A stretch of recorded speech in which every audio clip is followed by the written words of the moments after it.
Assalamualaikum, jumpa lagi di Aka TV ya cuy. Seperti biasa di video kali ini kita gaskan lagi lanjutan dari cerita, Kembali dari Neraka.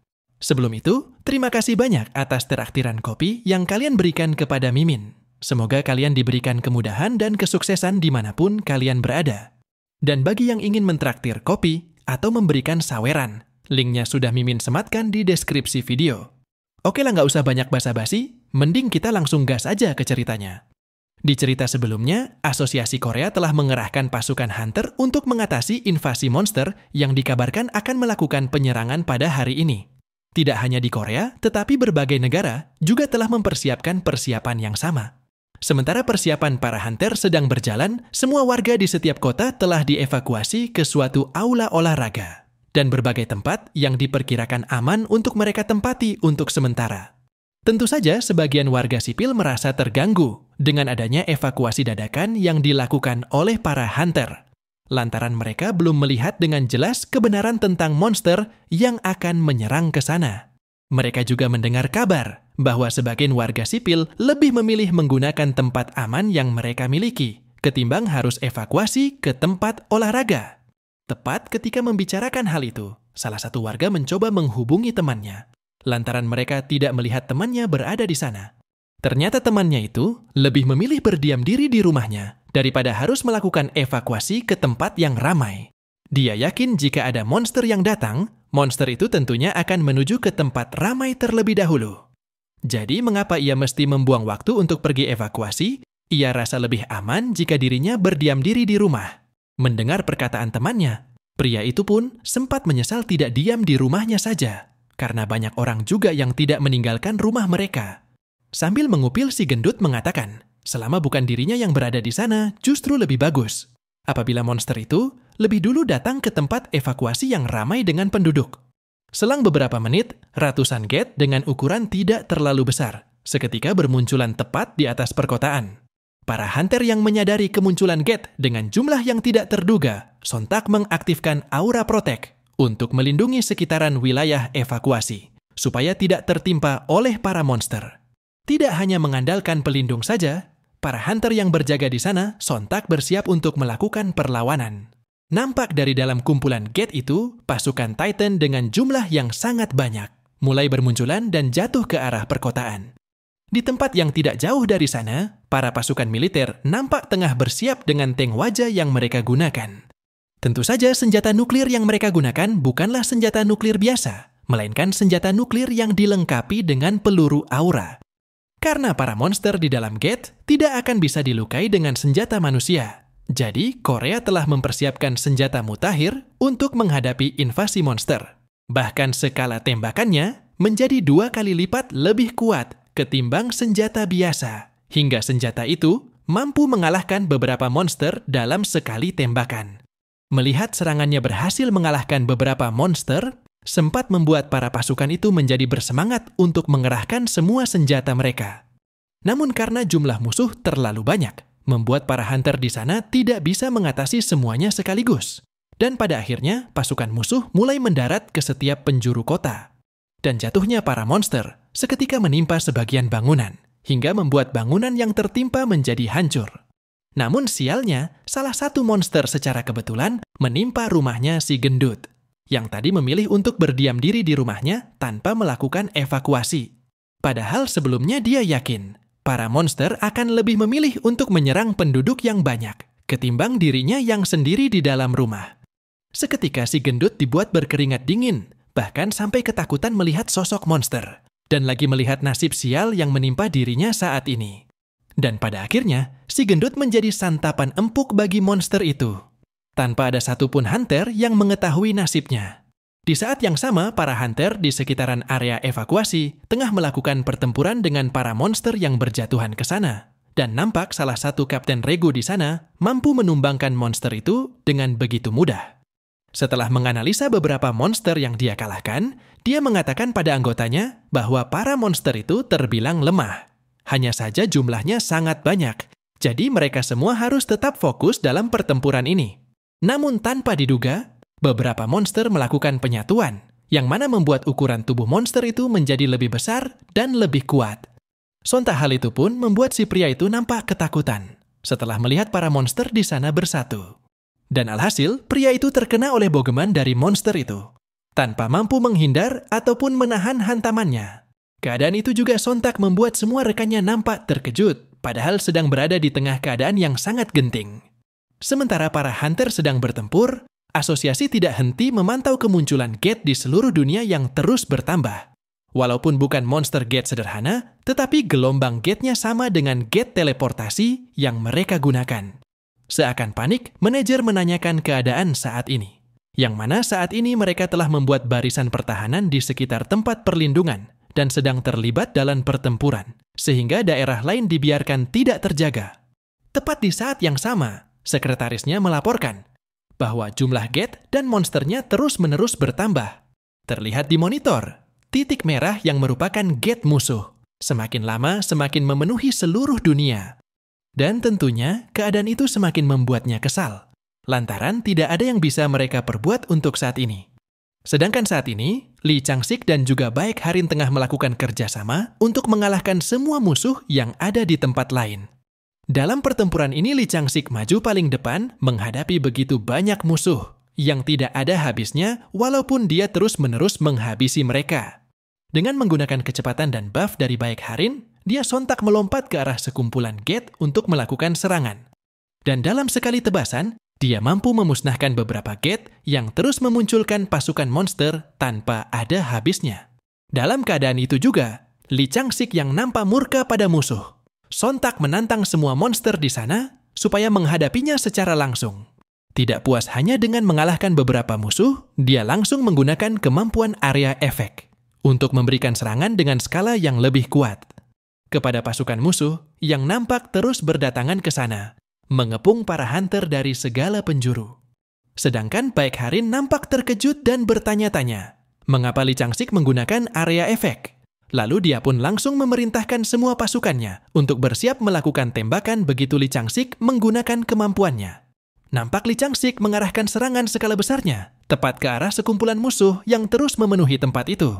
Namun tidak terduga, pasukan musuh yang sebelumnya sangat banyak seketika berkumpul menjadi satu dan membentuk monster yang lebih besar layaknya raksasa, tepat ketika dia akan mendaratkan serangannya. Dan serangan skala besar yang Lee Chang-sik berikan seketika mengenai telak pada bagian kepala musuh, hingga membuat kepalanya berputar dengan sangat kencang, seperti sebuah baling-baling perahu. Akan tetapi Baek Harin nampak panik dan cemas melihat serangan Lee Chang-sik mendarat begitu saja, seolah dia melihat ada sesuatu yang membahayakan. Di saat yang sama, keadaan berpindah ke negara Cina, lebih tepatnya di bagian kota Beijing. Nampaknya negara Cina juga telah mengerahkan hunter dari faksi Shaolin Monk untuk mengatasi serangan dari para monster yang sama. Dengan kemampuan dan keahlian mereka dalam menggunakan tongkat, mereka lebih percaya diri dalam menghadapi dan melindungi para penduduk dari serangan musuh. Bahkan para penduduk di sana tidak melakukan evakuasi, malahan sangat antusias dan begitu senang melihat aksi dari para hunter Shaolin yang terus bertarung melindungi mereka. Melihat para penduduk semakin berkerumunan, salah satu biksu menyarankan mereka untuk evakuasi ke tempat yang aman. Akan tetapi, para penduduk itu merasa tidak berada dalam bahaya, karena mereka percaya selama mereka bersama dengan hunter biksu, maka negara Cina tidak akan terkalahkan. Sementara rekannya mengamankan penduduk, hunter lainnya tidak henti bertarung untuk menjauhkan para monster dari penduduk yang bersikeras tidak ingin evakuasi. Dengan semua kemampuan yang mereka miliki, mereka tidak henti mengalahkan setiap musuh. Dan sama seperti di tempat lainnya, para monster itu bergabung menjadi satu ketika mereka tengah terdesak. Dikala para monster itu bergabung menjadi satu, para biksu itu juga tidak tinggal diam dan langsung membangun formasi untuk menggabungkan kekuatan mereka. Namun di saat mereka membangun formasi, ada salah satu dari mereka yang nampak lupa dengan formasi serangan mereka. Mungkin dia masih pemula ya cuy. Dan benar saja, si botak ini masih pemula. Dia seakan panik karena belum terbiasa dengan formasi serangannya. Alhasil formasi mereka menjadi kacau hanya karena satu orang pemula.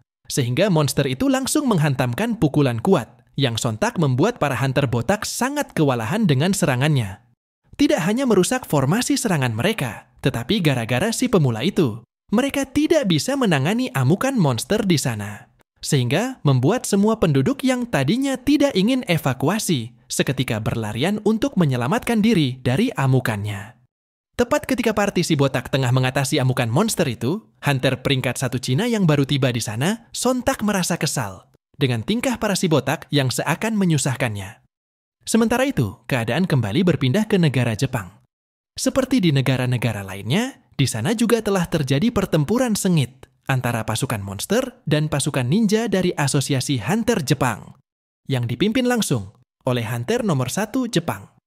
Berbeda dengan para hunter dari negara lain, hunter Jepang lebih mengutamakan serangan jarak jauh untuk menghadapi musuh, dengan cara melemparkan ratusan kunai yang dilapisi kekuatan aura pada pasukan musuh.